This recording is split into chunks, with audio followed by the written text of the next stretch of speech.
only a matter of feet because most of us are not looking at our rear view and side view mirrors. And then all of a sudden something happens, whether it be this individual that has no lights and sirens, that is looking to escape and get out. And then, of course, you have law enforcement that has lights and sirens.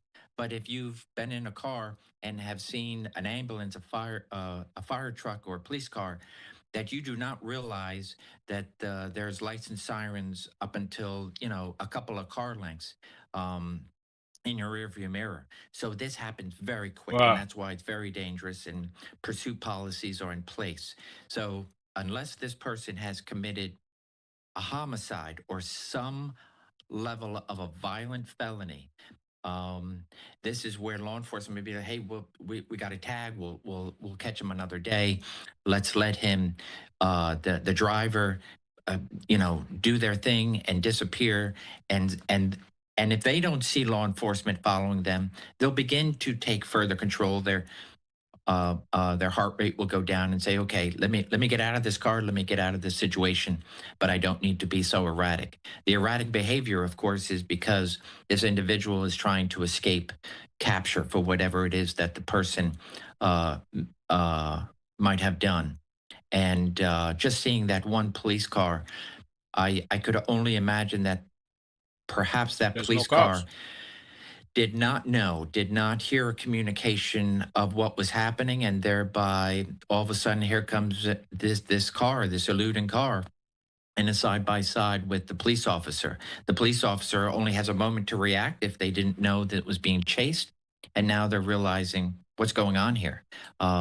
So that to me that was a very tenuous situation for law enforcement because we don't know if these people are armed. They could have, and they don't know if a police car in front knows what's Perfect happening. time for They could have criminals. easily opened fire or some other violent act if this is a violent felonious pursuit. So much is going on. But what you do have in especially large departments and cities is you have air support. And so you can track a car, allow that car to come to its end, and they can then become the lead car, telling the chase, hey, back off. Now we can start to think, can we get ahead of this? And then ultimately, because this person's making rights and lefts, very unpredictable. The idea is, can you at least give a Perfect little time for a bit crime. ahead to law enforcement to get in front and be able to, whether if they have some sort of strips that they can blow out the tires, do they have some sort of lock-in mechanism where they can shut the car down? There are a variety of things, technology that's out there, whether this department has it, but at the very least, if they have air support, they can follow that car day and night and be able to be out of view and allow the chase cars to kind of back off, try to get this person to start slowing down, obeying the traffic laws. And it almost looks like this person is not going up on sidewalks.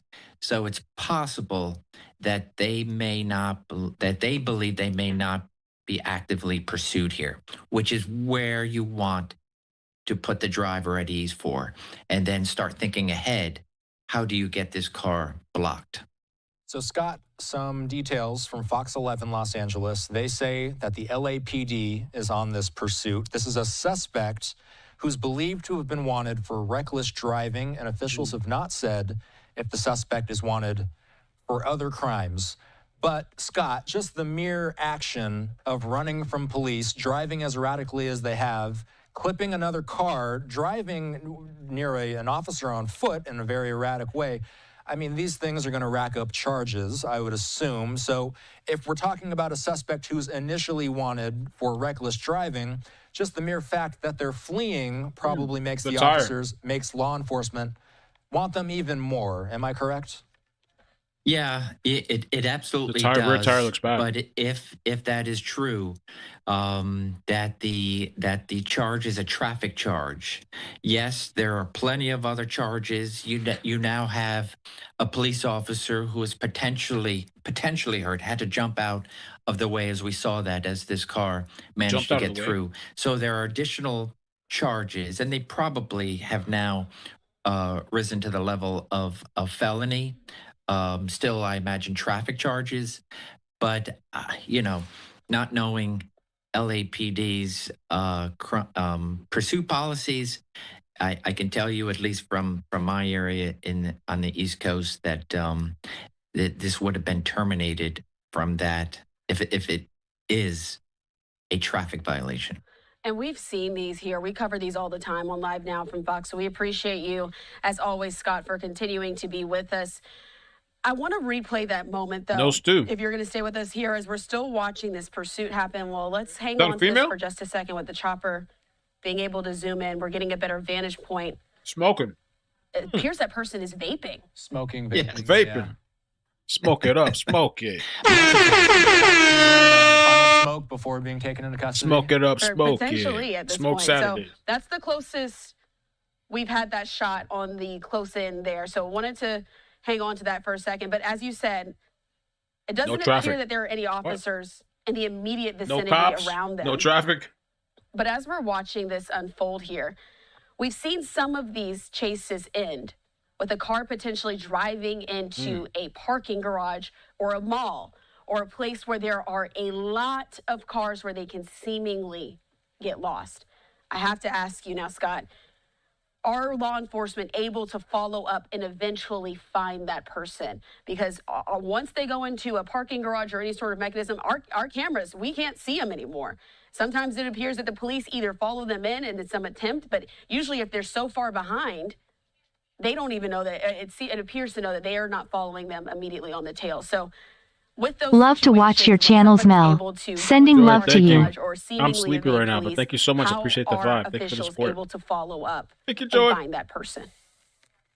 So a couple of different things, and fantastic camera shot to be able to get that close to see that person, what looked to be vaping, smoking, doing something. So you have, first and foremost, are there multiple people? If this person has any passengers, that's always helpful, useful, that if a passenger is able to be interviewed, that hopefully they can provide information. First and foremost, the registration. Does the registration, which I imagine somewhere along the line law enforcement already captured, and then doing their work to do a workup on the registration to say it comes back to that car, comes back to an individual that we know had maybe had prior police contacts of similar nature, eluding police and whatnot. So you're able to develop enough with that as opposed to a stolen car. So thereby that registration does nothing to help.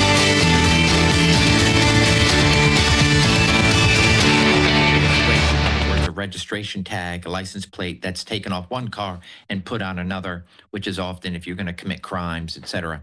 So that if that car, because of the air support, ultimately leads to that car parking, but that person then eludes, law enforcement will be able to do some fantastic evidence work, DNA, your fingerprints, the fact that it looked like an older car. So I was trying to see if there might be any like OnStar or any type of technology that can assist law enforcement if they can download things. But it looked a little bit of an older car.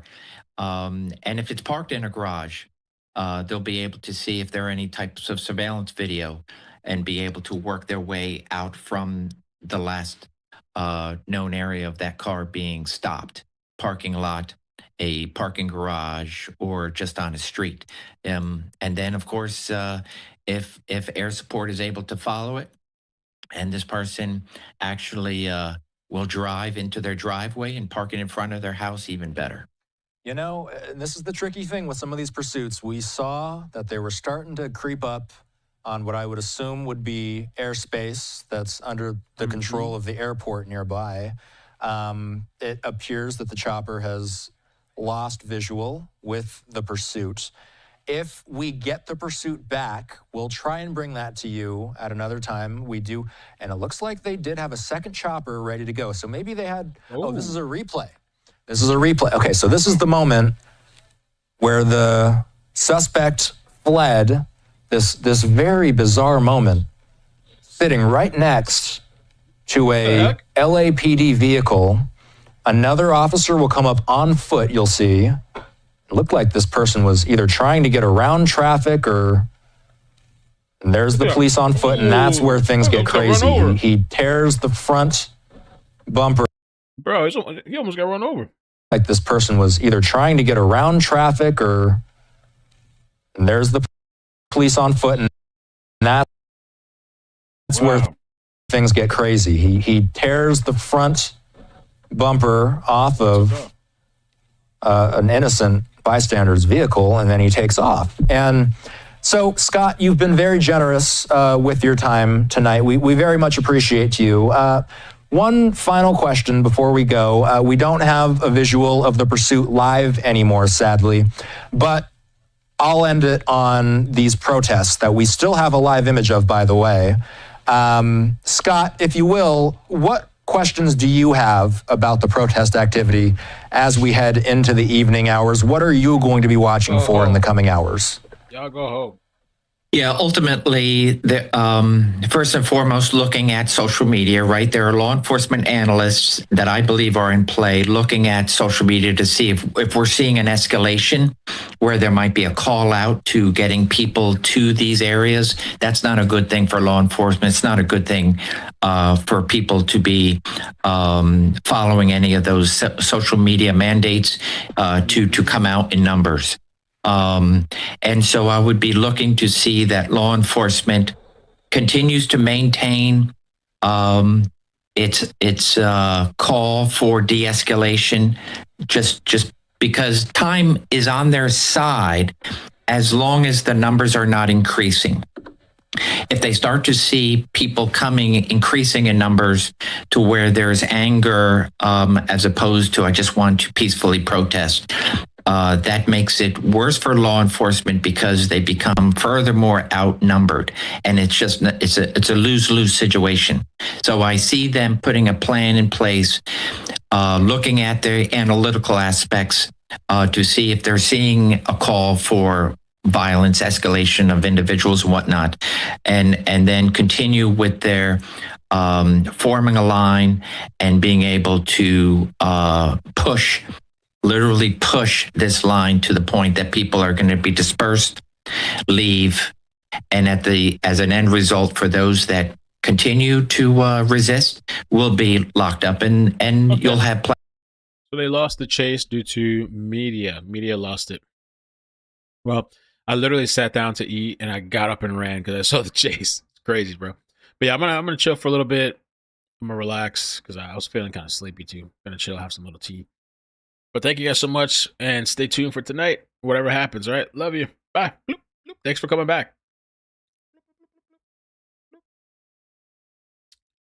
Don't you...